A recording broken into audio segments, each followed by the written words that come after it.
little bit of music just to get, since we're talking about music, might as well, you know? Anybody ever discussed spirituality and music before? What is it? Oh yeah, okay. It's like a TED Talk. We're all very silent. Should I walk around the stage, do all the moves? Anyway, so music and spirituality is probably one of the deepest topics out there. People are into it. They talk about it all the time. And unfortunately, first of all, there's a ton of ideas.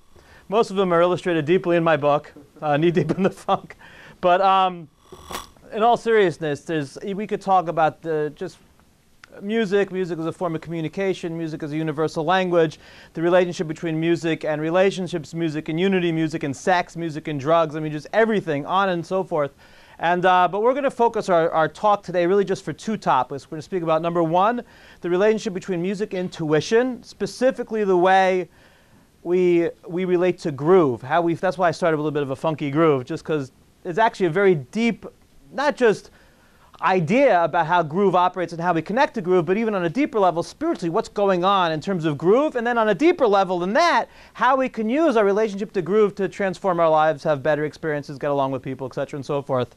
And if you can't, you'll at least hear some funky grooves. That's number one. Number two is this concept of music as universal language, which is really the ultimate in spirituality, the ultimate in global hippy-dippy niceties, everything. So I want to talk about really the science of music, how music operates, how it functions, what's happening, what societies have done to make music work, and then ultimately how music is a tool that we can communicate no matter who we are, where we come from, what cultures we come from. Basically, that's the idea. You get it? Everybody with me? Capiche? Levantem? Comprende? Panimayesh? Verstehst? We're all on the same page? Okay, good. Ken! All right, excellent. So we will start with talking about the idea of groove. Anybody here ever see the movie The Jerk by Steve Martin? What a great movie, huh? Of course. So in the beginning, if anybody doesn't know, so Steve Martin in the movie, he grows up, he's living in this home, he's different from everybody else in the family. And the family's very into music, and they're very musical, very rhythmic. And Steve, Navin Johnson is the character's name in the movie. He doesn't get it. He can't connect to groove, and he's always tapping on the wrong beat and everything. Anyways, one night, he's lying in his bed. He's all by himself. He's eating a Twinkie, Olive Shalom. That's funny. He's eating a Twinkie, and on the radio comes this song. I forget the name of the song now, but it's probably the most bland, white bread, just has nothing. And he's lying there, and he's eating the Twinkie, and the music's on the radio, and he notices, without even realizing it, his toes start tapping together. And he stops eating the Twinkie, and his toes are tapping together to the rhythm, and he's like, oh my goodness. And he gets out of bed, and he starts doing these jerky moves, feeling the rhythm, and he wakes up his grandma, and he wakes up the whole family, and it's like a transformative moment in his life, and he decides, because of it, he's going to hitchhike to St. Louis. Unbelievable. Anyways, and we've all had these experiences where something happens, we hear music, subconsciously not even thinking about it, the music takes over, and you'll find yourself in a doctor's office or on a bus or in a club or in a concert hall or whatever it is. You're not really even thinking about it. All of a sudden, you just start bopping and feeling the beat. Now, not everybody feels rhythm the same way, and not everybody can be funky, and not everybody understands all the different aspects of groove, but still, there's a pulse that somehow takes over, and we feel it. So where does this come from? That's the idea. So scientifically, and we'll start with science first, believe it or not, there's actually really geeky people in the world who study this. They have their PhDs in how music interacts in the brain. There are 2 books in the bestseller list within the last 5 years, really just dealing with this idea. So I'm quoting from a book called This Is Your Brain on Music. Anybody ever read it?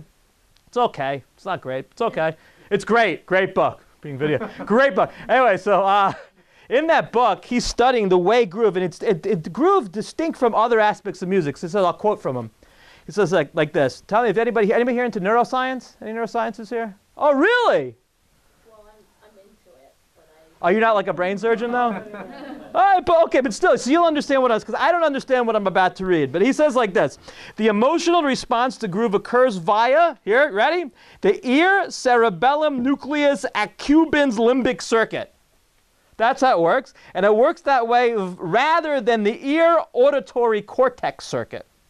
Far out. Meaning that when we hear groove largely is basically because of the brain areas that it stimulates, it's not something that's cognitive and intellectual, but rather it's pre or unconscious. Does that make sense? It's pre or unconscious. Meaning, and the reason is because it works through the cerebellum as opposed to the frontal lobes. Ooh, does that make sense? Did I pronounce all the words correctly?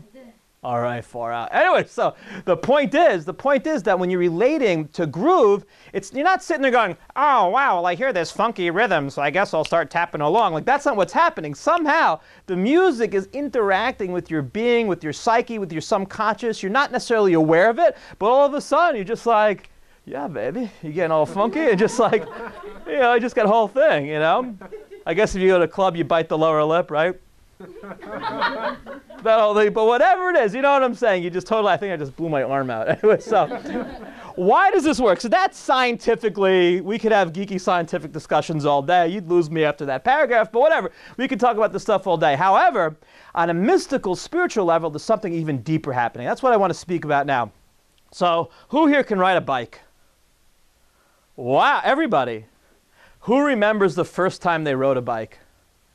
Rivka? Yes. How'd you do the first time you rode a bike? I almost ran into a mailbox. Oh, but at least you're moving. You're moving. Anybody else? Remember your first time on a bike? Yeah, Adam? I rode into a fence. Everybody rides into stuff. I fell over. I nearly died on the street next trip. I mean, you did the same thing? Yeah, you fell over. Unbelievable. So basically what happens, for those of you who don't remember there, because there's probably about 4, 5, 6, somewhere in that ballpark, I guess, when you first learn. So what happens is you go down to the backyard, not the backyard, to, I guess, to the park or to the cul-de-sac or someplace like a dead-end street. You go with your parents or some sadistic relative or whatever it is. And the whole walk, while you're there, you're pushing the bike. You've already taken off the training wheels, so you're a big kid now. And the whole walk, they're explaining the process. Basically saying, like, so what you have to do is you get on the bike and you have to balance. And really, the way to really balance is you kind of have to feel the balance. You feel your weight, I guess. You feel the equilibrium, and you pedal. As long as you're pedaling, you're not going to fall off. Is that what happens? And so what happens? You're not stupid. Even at 6 years old, you can understand. You can relate to this concept. So it makes sense. You intellectually grasp it. If you had a test on it, you'd get an A. You get on the bike, and immediately what happens? Boom. Or fence, or mailbox, or whatever it is. So why? How come, if you got it, if you understood it, how come you fell over? Because even though you got it, you didn't get it. Dig? That's the idea. You have to, something has to click internally that gives you this feeling of like, whoa, you have to figure it out. And what happens once you figure out how to ride a bike? First of all, there's the cliche. It's like riding a bike. You never forget. But more than that, all those explanations that seem kind of like you got it, but you didn't really get it, now they all make sense. Of course, yeah, you got to balance. You have to feel that middle spot. Of course, and once you get it, you never forget it. Just like you grasp it, you get it. And riding a bike's a pretty simple skill. Most people can do it. Just takes, you have to grasp it. Anybody here can juggle? Anybody here juggle? Yeah? Anybody else? Yeah? How'd you do when you the first time you juggled? You got it immediately? No. How about you, Josh? How was your first juggling experience? Not very good. No. You start with 2. You start with 2, right? You don't start with 3. I started with chainsaws. No, I didn't really.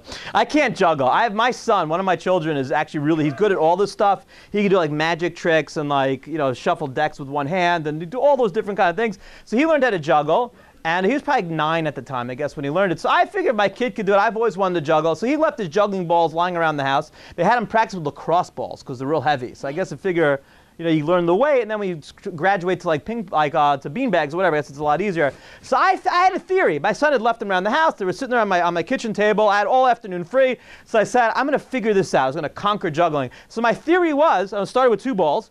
You throw up the first ball, and when that ball gets to that point where it changes direction, I guess that's called what's the crest? What do you call that point? Whatever it is, when it changes direction, so that's when you let go of the next ball. And so you throw up the first ball, it stops, and you throw up the next ball, and then you catch the first ball and throw it up again, while basically you get a whole circle going. I guess you have to have some kind of motion in your hand to make sure it all works. So that's what I figured. So I take the first ball, I throw it up, it gets to that point, I then throw up the next ball, I drop the first ball, and then I drop the second ball. Obviously, because even though I understood it, my theory was a good theory, I didn't really get it. So I tried doing this. It went on for about a half an hour. My back was starting to hurt because I kept dropping balls, and it was a real disaster. But after about a half an hour, I noticed I would sometimes catch one and then drop it, or I'd catch 2 in a row. I think I got up to about 3 or 4. What happened was, after some consistent practice, I realized that it wasn't It wasn't just about cognitively understanding about it, intellectualizing it. It's about feeling that rhythm and getting it. I didn't practice the next day, so can't juggle anymore. But had I kept up with it, I would have learned the skill, internalized it, and I would have gotten it. That's what do we call that? That's like intuition. That's like how these things work. It's something that's beyond your intellect. It's like a deeper thing. So music is the same thing. Music is the same thing. Anybody here ever play grooves or play funk or reggae or whatever it is? Of course, right? So let me tell you, I'll play it for you here. I remember the first time I played reggae. Now, I grew up in New Jersey. I like reggae, but like where I came from, we were listening to a lot of heavy metal all the time. So like, and Bad Brains weren't so big back. Yeah, so I mean, Bad Brains they were actually been out for years, but I discovered Bad Brains in college. I listened to Quickness all the time. Da-da-da-da-da-da. Anyway, so, but I didn't really listen to it. So I was in this band. The band was really good.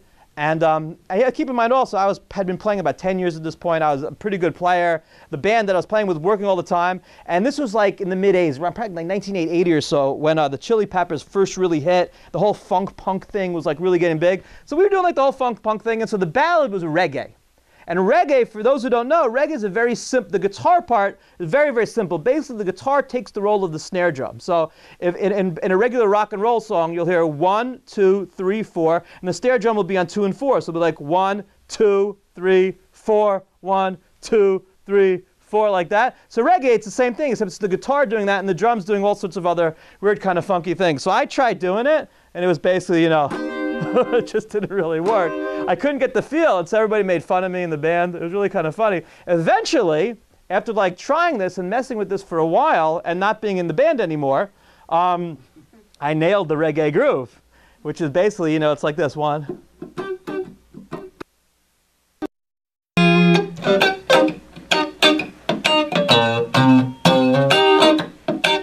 I mean, we need to really get it.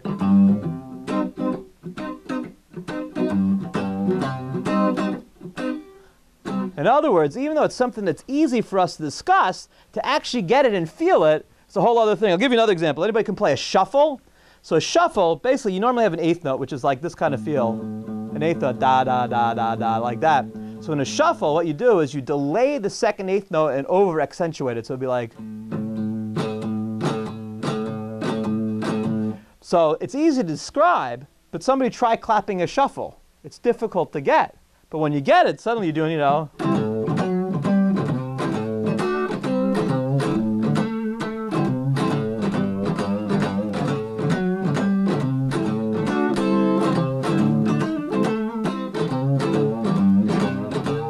we used to have a shuffle. We used to call it the Krev. It was named after plumber's butt. But anyways. But it's funky, right? You hear the exaggeration on there? How, how, how, how.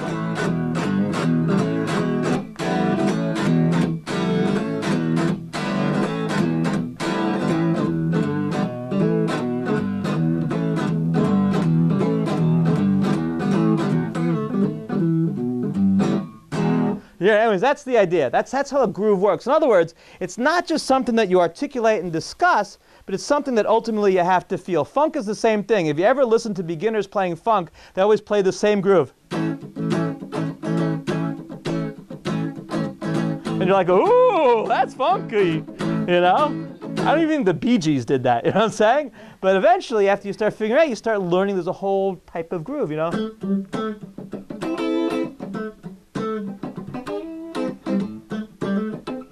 Whatever.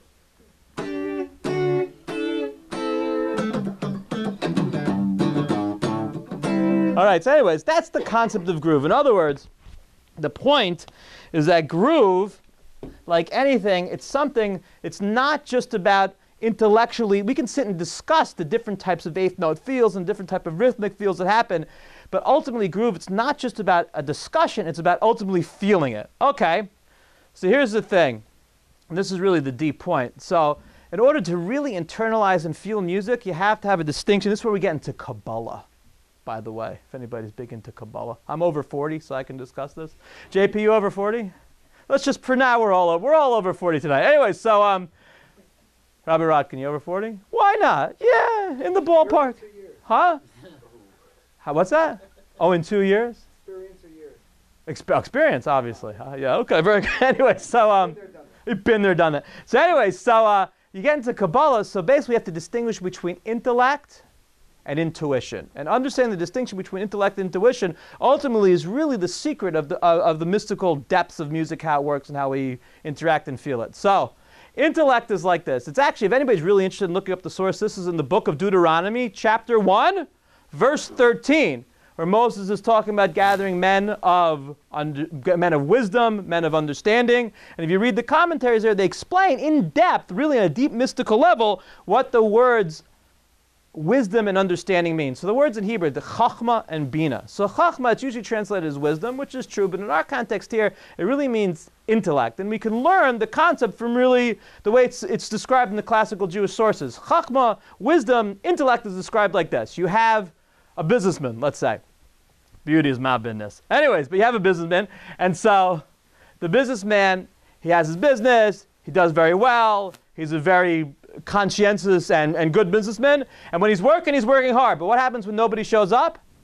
He hangs out in the office, he plays solitaire, he watches a lot of videos on YouTube. In other words, he's not self-motivated to go beyond the basics. That's what intellect is. Intellect is just knowledge. There's no depth to it, it's just knowledge. It's like these people who watch Jeopardy and know all the answers. You ever meet these people? Anybody here like that? But don't admit it if you are. Or you can, I guess, if you want to. But you watch Jeopardy and all the answers. I know when I lived in New York for a few years, and this is back in the olden days when we used to take the subway and we used to buy these things called newspapers. You ever seen them? And you had to get like black grease all over your hand for reading these newspapers. They even had special New York Times gloves for a while. Anyway, so I would buy I was in the subway pretty much every day, so I would buy it on Monday. The crossword puzzle was really easy on Monday. And as the week went through, by Friday it was like a beast. By Sunday it was this massive crossword puzzle. Nobody could do it. I had friends who could fill out the Sunday crossword puzzle like they were filling out a form. They just had all this knowledge. But you know something? Some of them were good at other things. A lot of them weren't good at anything else. They possessed a lot of intellectual knowledge, a lot of information.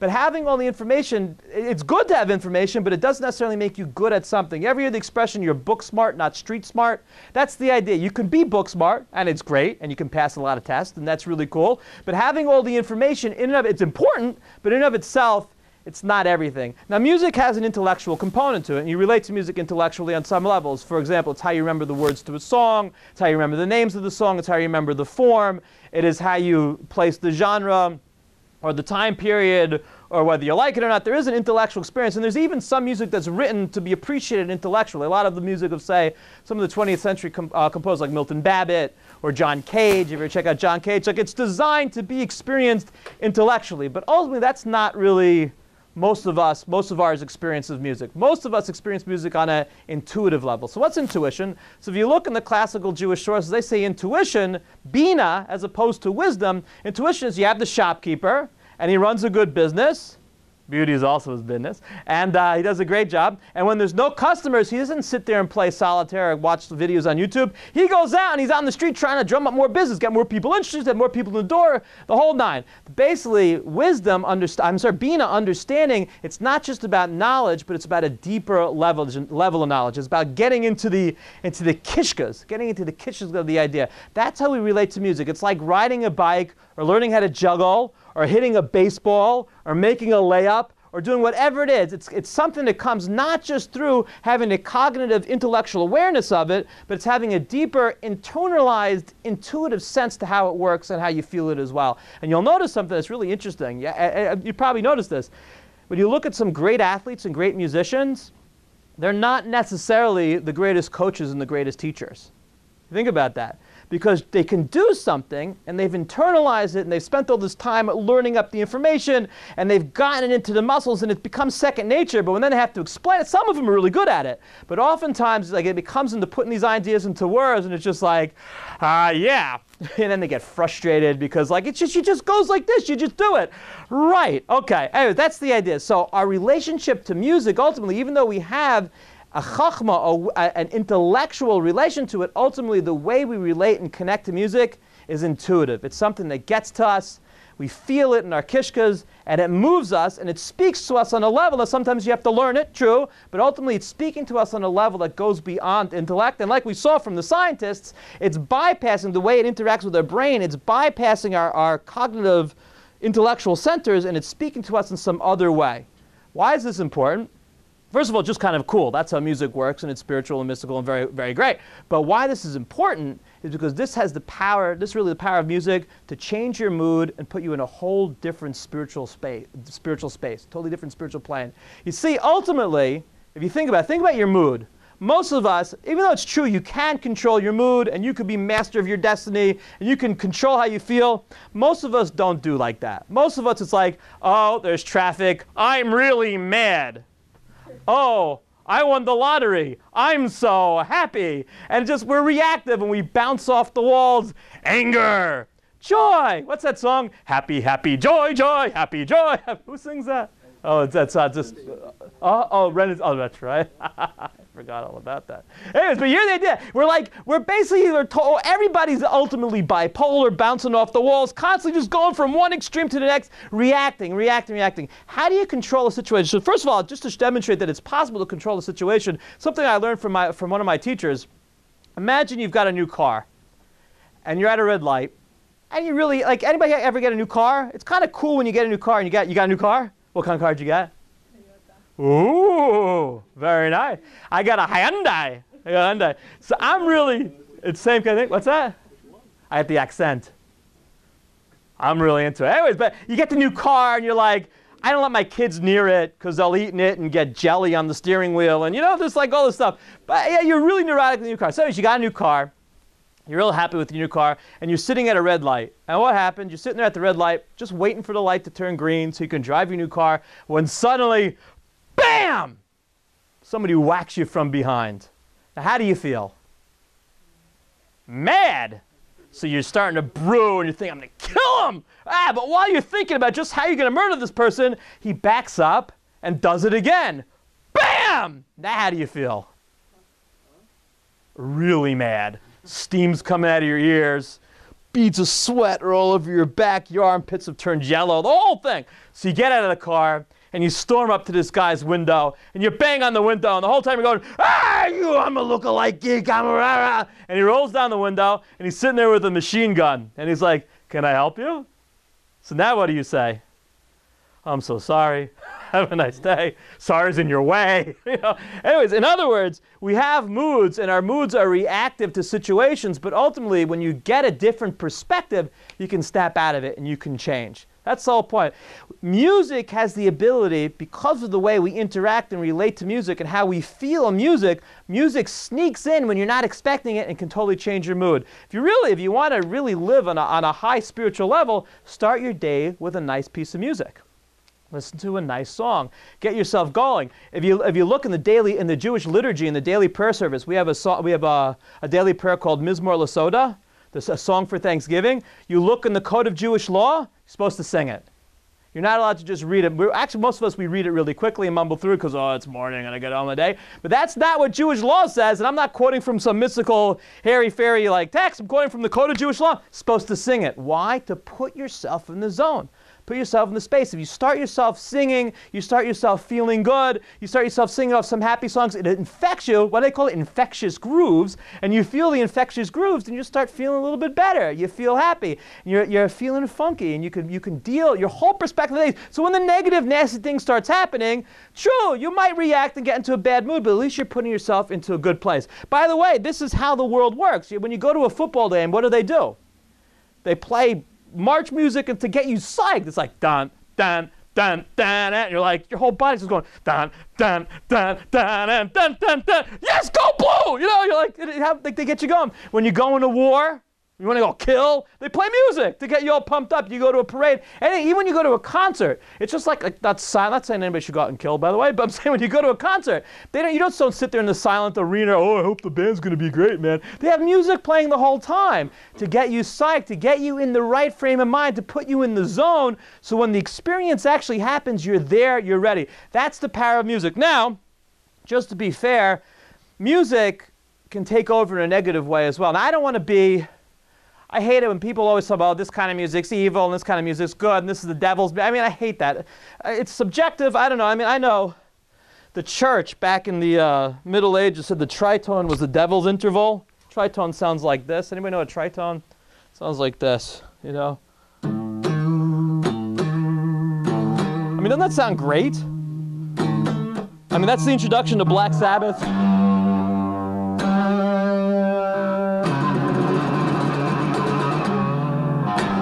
It's Jimi Hendrix.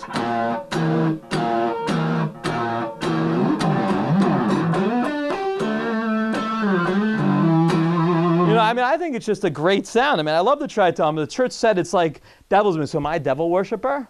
I mean, I don't know. I don't think so. Maybe, you know, maybe a little bit. But the point is, the point is that heavy metal. But anyways, the point is that even though we could argue about it, this music is evil, this music is good, what's intrinsically Jewish, what's not, whatever. We have discussions from now until the end of time. Ultimately, we could certainly, I hate to use the word objective, so I'm not going to use it, but certainly there's some music most of us could agree is like aggressively sexual or violent. I think we could probably agree. And that music works just like happy, pleasant, joyful music, and it can take you over. And if you're using music as your excuse to riot, flip over cars, kill people, whatever, and it's like, just the music took over, you know.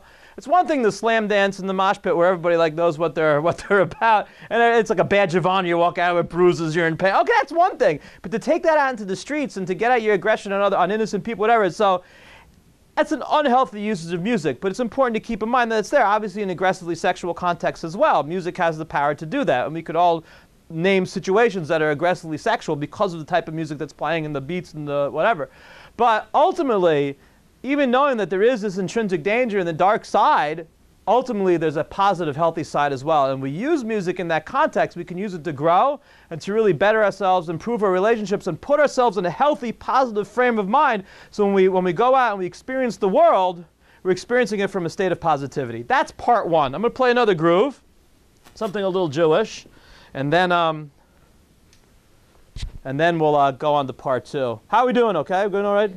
All right. No need to clap, we're not done yet.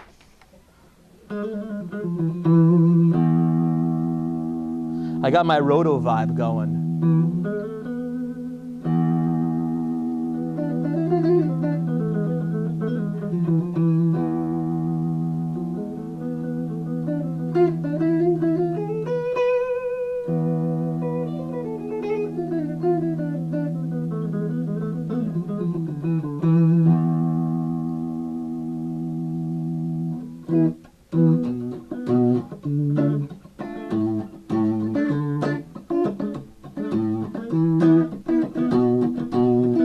Ah.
one more idea in music, and that's the following. It's kind of a wild thing.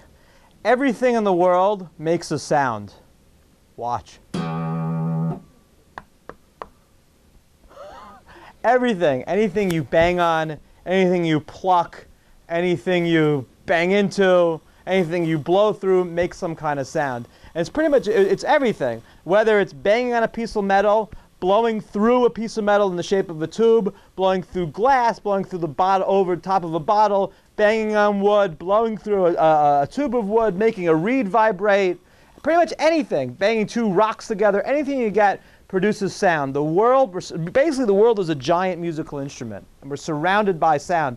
Now there's two ways, and for the context of music, they're both kind of important. There's two ways that sound operates. Way number one is something called inharmonic.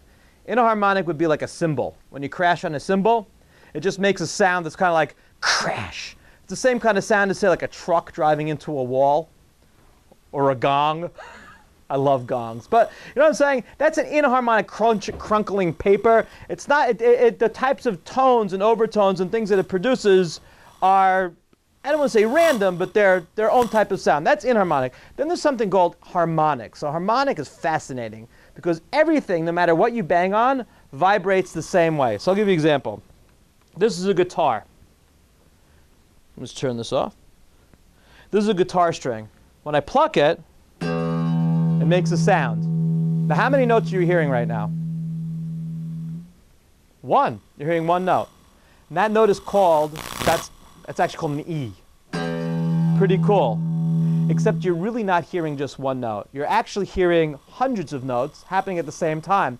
You're playing the E, and the note that you're hearing, that our brain is hearing as one note, is really just the lowest frequency. It's called a fundamental. Let's assume that the E is vibrating at 100 beats per second. It's actually vibrating probably a little bit faster than that. So 100 beats per second, it's going forth, back and forth. That's called the E. The wave that's happening at 100 beats per second is called a fundamental. That's the lowest note. However, anybody remember physics in high school? High school physics? Remember Pythagoras? Remember the experiment with the monochord in Pythagoras? Now, I actually spoke to a math professor about a year ago and told me that I'm saying the whole example wrong, but the idea applies. So we're going to stick with my way and not the way the math professors teach it. But anyways, if you divide your string in half, because it still works, here's my string, it's vibrating 100 beats per second. If I divide it in half, now I've got two halves. Each side is vibrating at 200 beats per second. Our ear hears that as an octave. You hear? It's the same note, but it's different. 100 beats per second. Two vibrations at 200 beats per second each. You're hearing both those sounds. You're also, and that would be, if this would be a 1-to-1 ratio, you're then hearing this as a 2-over-1 ratio. You're also hearing 3/2. And whatever the rest of the math is. Let me...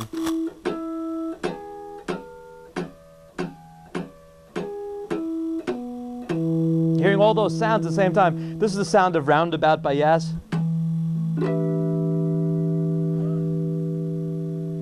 We won't, no classic rock dinosaur fans. Oh, okay. Anyways, but that's the sound.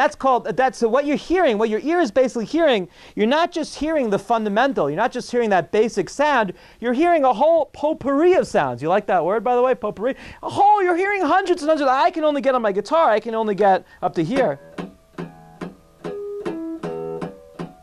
But there's many more, those are called harmonics. It's called an overtone series. There's many more of those. Your ear is so used to hearing, and your ear basically what it does is it synthesizes all these different sounds together. So instead of you hearing an orchestra, you're hearing that orchestra blended as just one tone. You're hearing it as a fundamental. Your ear is so used to hearing that, and scientists have done experiments with this. If I were to take away the fundamental and only play the overtones, you'd hear the fundamental anyways.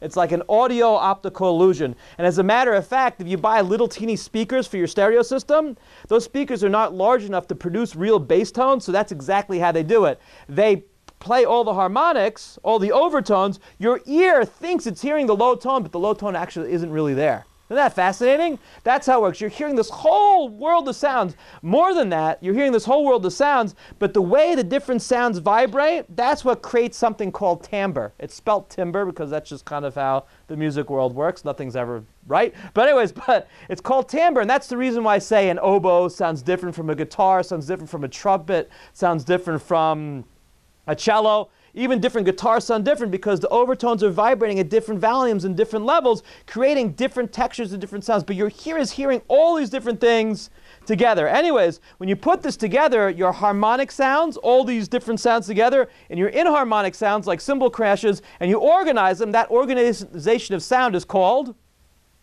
music, exactly. And there's three ways you can organize those sounds. You can organize them linearly. A linear organization of sound would be called melody, where you have sounds moving in a row. You can organize them in a way where they're, I guess, be compound. You have multiple sounds at the same time. That's called harmony. And then there's organizing the pulse or the beat, which is called rhythm. So you have melody, harmony, and rhythm. That's how it works. Every culture on the planet has devised ways of putting all these sounds together, and they're all subjective, and they're all beautiful, and they're all amazing, except none of them work. Which is an incredible thing. You see, what happens is, once you start, whatever culture you come from, whatever your taste in music is, once you start organizing sound, the organization of sound is not in sync with the way sounds vibrate in nature. They don't work, and you end up having things that are out of tune and don't work with each other, and it creates big problems. So every culture has systems that are unique to that culture to solve the various problems, to make music work in a way that's consistent with their culture, and that's why musics around the world sound so completely different. So I'll give you an example. In the West, we have a major problem in tuning. So I'll give you an example. There's something called the circle of fifths. Circle of fifths is a beautiful phenomenon that exists in music. It's basically like this. If you take a note, let's say I'll use this note here. That's my note. That would be my fundamental, my root note. If I go a 3-to-2 ratio up from that note, I get this note here. It's called the fifth because in your scale, do, re, mi, fa, so, 1, 2, 3, 4, 5. So you have your note. You have a note higher. That's called the fifth. Now what's amazing is if you stack fifths, you just keep going up like this. And you keep going all the way around, you know, fifth, and then I'm just going down the octave, the same thing.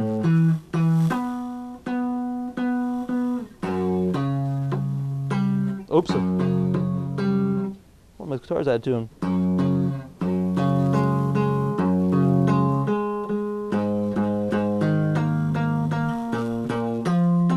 You end up getting back to your original note. Isn't that unbelievable? You're going, you have a note, count up 5 notes, you get to the next note, you count up 5 notes, you get to the next note. You go through a cycle of 12 notes, you eventually get back to your original note. It's beautiful. It's called the circle of fifths because there's 12 notes in the Western system. You go through the circle every 5 notes, you end up getting back to your original note. It's mystical, it's beautiful. And not only that, it plays a central role in classical music, plays a central role in jazz harmonies. John Coltrane, the famous jazz sax player, he actually had the circle of fifths painted on the wall in his house, and he would practice staring at the circle. One of his most famous songs called Giant Steps was basically he drew a triangle in the circle and made the song up based on this triangle superimposed over the circle. It's beautiful. Some people would say there's mystical, spiritual qualities to it. The problem is, it's not true. If you stack an acoustically pure ratio of 3-to-2 and you go 1/5 after another, you don't close the circle. You end up missing your original note by what's called a half step, which is like this. I'm sorry, about a quarter step. So here's like a half step. You get like this. So like if you have 2 notes together, it's kind of, you know, I mean, it sounds great, but, you know, it's very kind of jarring. So the way that they solve that problem, is something called equal temperament, which basically means in Western music on our piano, it's only been around for about 100 years or so, people were aware of this. Instrument manufacturers, musicians, educated listeners, people were aware of these problems.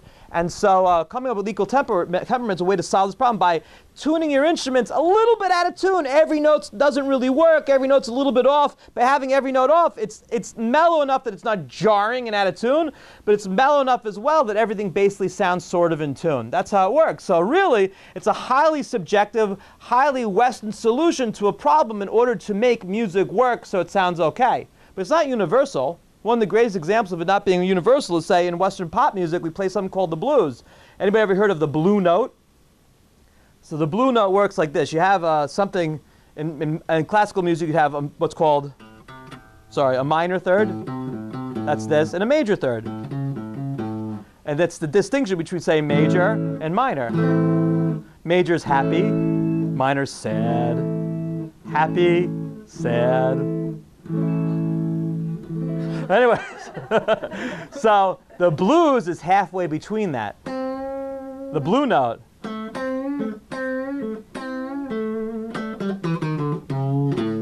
It's called the blue note. Sounds great. Everybody from Lady Gaga to Led Zeppelin uses it. It's totally the backbone of Western pop music. It's not on the piano. You can't find it because it's in space between two notes. That's why, by the way, when you're listening to, say, the precursor to a lot of our popular music is really the blues, you very rarely find pianos in the blues. I mean, you'll find them, but it's always kind of dorky to have a piano in the blues. Really want harmonicas and guitars and instruments like that, because these are instruments where you can bend the strings and get the notes in between the notes. That's the whole goal. Get the notes between the notes. The whole history of the music, if anybody's really interested in it, it's basically you had the African Americans who were brought over. They were slaves. They weren't allowed to bring their instruments. When they started reinterpreting their music on the Western instruments, that's what came out. That's where the blues basically come from. And it's finding these sounds that exist where they aren't really there. It's beautiful. Every culture does this kind of thing. And every solution is intrinsic to that society. So what sounds great to us as Westerners, to someone in Bali, let's say, sounds really kind of bland and stale and boring. But if we went to Bali and listened to their music, it sounds so out of tune and so jarring and so whatever. You go and compare that to the music, say, in Ghana, or the folk music in Ireland, or the folk music in, say, Eastern Turkey, or the music in Southeast India, the classical music from there, whatever it is. Every culture has its own set of systems, its way of solving these problems. They're all completely different. And they all, I guess, sound great, but they're all totally different solutions because the science of music doesn't work with the way, the science of music, put it this way, the way music is played doesn't work with the science of music. Music in itself, how it vibrates, is like imperfect. It's got to be tweaked and fixed by each culture.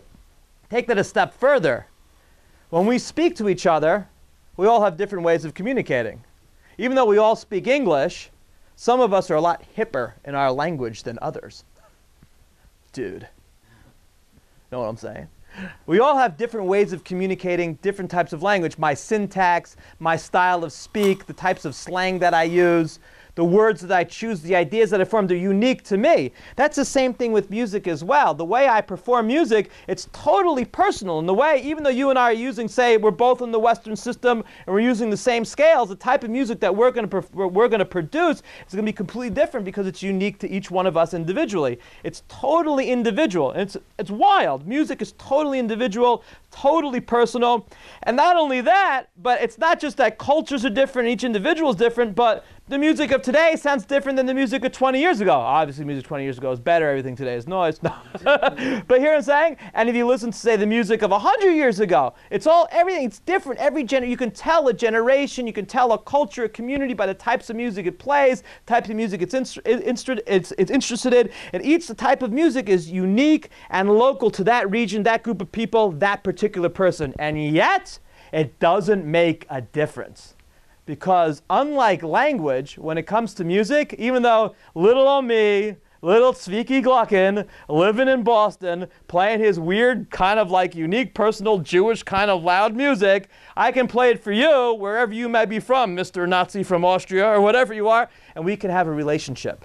You can hear the music and you can relate to it and I can move you. My music will transcend political lines. It'll transcend religious lines. It's going to transcend cultures, generations, time periods, peoples. And you can hear my song. You can know nothing about me. You can not even like me or agree with anything I stand for, and yet hear the music, understand my soul, and be moved by it.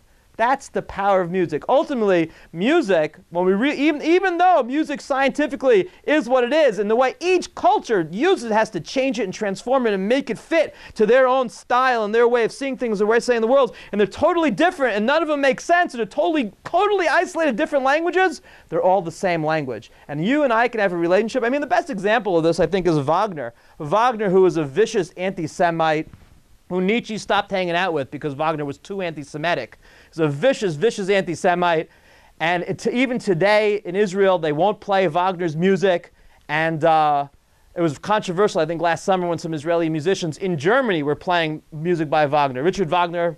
Anyways, but you can listen to his music. He hates you. He would not want you around if he met you. And yet you can listen to his music and have an experience. And it's beautiful. It's powerful because music transcends all these lines. And the proof for this, the source for this, is the Tower of Babel. You know the story of the Tower of Babel? So once upon a time, the world spoke the same language. And what happened? They rebelled against God. And they built this tower to rebel against God. And God destroyed the tower. And what he did to keep humanity from being united in this way so they can go and rebel against him was to confound all the languages. So now people couldn't communicate anymore. But there's one taste of what universal communication is like, what the world was like pre the tower, and that's music. Music is the taste that we have that we can transcend our lines, we can understand each other, we can communicate, and we can have a relationship. And that's really what I want to end with, to be a little bit hippie and universal and whatever, because we're all filled with love at the end of the day. We disagree as people in the world about everything. And you know what? Sometimes it's okay. It's okay not to agree on everything. It's okay to have opinions. It's even okay to get mad sometimes.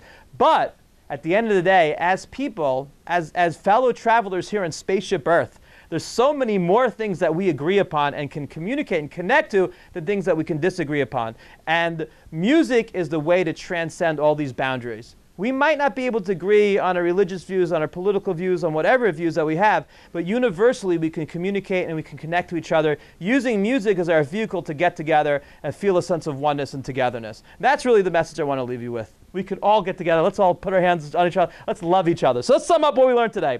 Number one, we learned that music is an intuitive experience. You feel music not because you cognitively relate to it and intellectualize it, but you feel it. Music speaks to you in a secret way. And because of the way it speaks to you, and because of the fact that you feel it, it has the ability to transform your framework, transform your mental state, and put you in a zone where you can feel good. Even if you don't want to be in a good mood, you can be in a good mood. Music can put you in that place. And bigger than that, music is something that even though it is what it is and exists the way it does scientifically, the way each of us make it into our own is individual and unique to us. But at the end of the day, the fact that it's unique to ourselves, our culture, our generation, our societies, it doesn't matter. Because in spite of the fact that we all have different ways of expressing ourselves, we're expressing ourselves in a language that everybody can understand. And we can all speak to each other, we can all get along with each other, and really we can feel a sense of oneness and wholeness to make this world a wonderful and better place. And on that note, I'm going to play some funk grooves for you. My homie Yehuda's going to come and rap with me. But before I do that, I just want you to know, thank you. Everything we've done today is available in my book. It's called Knee Deep in the Funk. All the ideas, plus a lot more, including music, drugs, sex, intuition, and everything else in between. It's only $10. I've got another book here as well called Everything You Want Is Really Jewish. It's got pictures of every haircut I ever had. It's also $10. If you buy both books together, not only will you get both books for a mere $20, but I'll throw in my CD of mellow acoustic Jewish tunes absolutely free. We take cash and credit. Woohoo! I got a PayPal thing for my phone now. Life is good. All right, let's play a little bit of funk, and then we'll let you all go. Thank you very much, everybody.